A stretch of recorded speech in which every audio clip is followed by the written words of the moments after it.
शीतलपुर में न्यू चंडीगढ़ बसाने को लेकर प्रदर्शन पर बैठे किसानों के साथ विधायक रामकुमार चौधरी ने बैठक की व उन्हें मुख्यमंत्री सुखविंदर सिंह सुक्खू का संदेश सुनाया। दून के विधायक रामकुमार ने संडोली, मलपुर, किशनपुरा पंचायतों के किसानों के साथ बैठक की। उन्होंने सीएम की ओर से दिए गए संदेश को किसानों को सुनाया। इसमें सबसे अच्छी बात उन्होंने ये बताया कि सरकार किसी भी किसान की जमीन नहीं ले रही है। प्रदेश की कांग्रेस सरकार नहीं चाहती है कि कोई किसान उजड़े। सीएम ग्रामीण परिवेश से हैं और वह किसान की पीड़ा को समझते हैं। शीतलपुर की गौशाला में हुई बैठक की अध्यक्षता में करते हुए विधायक रामकुमार ने कहा कि वो 2 दिन पहले दिल्ली में सीएम के साथ थे। उन्होंने यहाँ के लोगों की मंशा से सीएम को अवगत करवाया। सीएम ने 2 टूक में जवाब दिया कि वह किसी भी किसान की निजी जमीन को नहीं अधिग्रहण करेंगे, ना ही लैंड पूलिंग करेंगे। कुछ लोग भ्रांतियां फैलाकर माहौल को बिगाड़ने का प्रयास कर रहे हैं। सरकार केवल सरकारी जमीन पर ही हिम चंडीगढ़ टाउन बनाने जा रही है। अगर सरकार किसी प्रोजेक्ट के तहत जमीन अधिग्रहण करती है तो उस क्षेत्र की रजिस्ट्रियां बनने पर रोक लग जाती है, लेकिन यहाँ पर सभी किसानों को रजिस्ट्रियां बन रही है। उन्होंने किसानों से कहा कि अपनी पंचायत के माध्यम से सरकारी जमीन पर अगर वह गौशाला व सामुदायिक भवन बनाना चाहते हैं, वह जमीन उन्हें वापस कर दी जाएगी। इस मौके पर नंबरदार भगतराम, पूर्व उप प्रधान अश्विनी कुमार, मान सिंह, भाग सिंह, कुंडलस, कुलदीप सिंह, बीडीसी कुलदीप सिंह नंबरदार समेत दर्जनों लोग उपस्थित रहे। लैंड पूलिंग, एक्विजिशन, ये सारी हवा में बातें थी।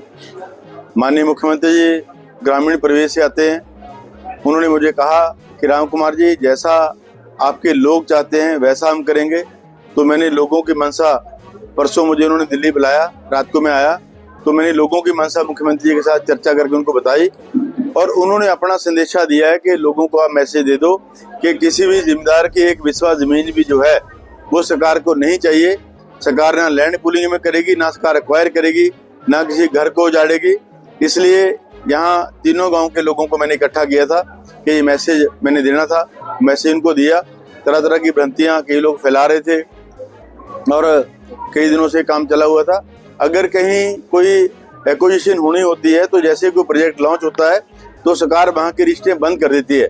तो मैंने अभी इनसे भी पूछा, पंचायत से भी पूछा, प्रधान जी यहाँ खड़े हैं भाग सिंह जी, तो मैंने इनसे ही बात करी तो कहीं भी कोई किसी की कोई रजिस्ट्री बंद नहीं है, कोई बैन नहीं है किसी तरह का। तो एक्विजिशन और लैंड पूलिंग का सवाल ही पैदा नहीं होता। इसलिए क्योंकि थोड़ी थोड़ी जमीनें हैं, मेरी अपनी पंचायत के लोग हैं, तो इनके लिए इनके वकालत करना जो है, इनसे जो बाकी लोग एजुटेशन करते हैं या कुछ करते हैं उनसे पहले मेरा दायित्व है। मैं अपना दायित्व निभाते हुए लोग मेरे को एक दिन मिले थे पहले, तो मैंने उस दिन को बता दिया था कि किसी भी आदमी की बिना रजा के जो है वो सरकार कोई काम नहीं करेगी। कांग्रेस की सरकार, हिमाचल की सरकार जो है लोगों की सरकार है, जिम्मेदारों की सरकार है और लोगों के मुताबिक जो है वो हमारी सरकार काम करती है। तो इसलिए मैंने डिक्लेयर किया है कि हमारे जो प्राइवेट जहां इनकी जितनी भी जमीनें हैं, किसी भी जमीन को एक्वायर नहीं किया जाएगा, ना लैंड पूलिंग में ना कोई और। Thank you sir. जैसा कि देखने में आया, आपकी अपनी गृह पंचायत हरिपुर संडोली के लोग रेलवे के लिए, इंसाफ के लिए डीसी सोलन जी के पास भटक रहे हैं, तो उसके लिए आप क्या कहना करेंगे? बताएंगे कि फलाने जी का इतना रेट मंगा है और ये जो देन है ये पिछली जयराम सरकार की देन है। उन्होंने दौड़ के साथ जो बनना था, एक जो रेट हमारे हरिपुर संडोली का रेट था 50 लाख रुपए था, उसको 7 लाख किया, कहीं 35 लाख दे दिया, कहीं 20 लाख दे दिया, कहीं 7 लाख दे दिया। हमने डी साहब से कई बार बात करी है कि सभी को समान रेट जो है वो दिया जाए और इसका फैसला जो है वो शीघ्र आएगा। सर, विरोध के बाद नेशनल हाईवे का काम हुआ था, सर जो अभी हाल की बारिश है सर, उसमें फिर से जो है नेशनल हाईवे का हालत खराब हो गई है, उसके लिए सर मेरी 2-3 दिन से उनसे बात हो रही है। उन्होंने जिस ठेकेदार को ये छोटा काम अवार्ड किया था उसने काम छोड़ा है, उसी रेट पे जो है दोबारा किसी और को काम दे रहे हैं। 5-4 दिन में वो अवार्ड कर देंगे, उसके बाद इसका काम लगेगा। और जो मेन बड़ा टेंडर है वो भी भारत सरकार जो है वो उसको एक्सटेंड करी जा रही है। मेरे ख्याल 3-4-5 महीने हो गए, तो उसकी एक्सटेंशन का पता नहीं क्या वजह है। तो मैं फरवरी 10-12 के बाद जो है माननीय गडकरी से मिलने जा रहा हूँ इस रोड के विषय में, और बाकी हमारे जो हरिपुर वाला रोड है उसके बारे में बात करेंगे ताकि इसकी दुरुस्ती जो है शीघ्र हो।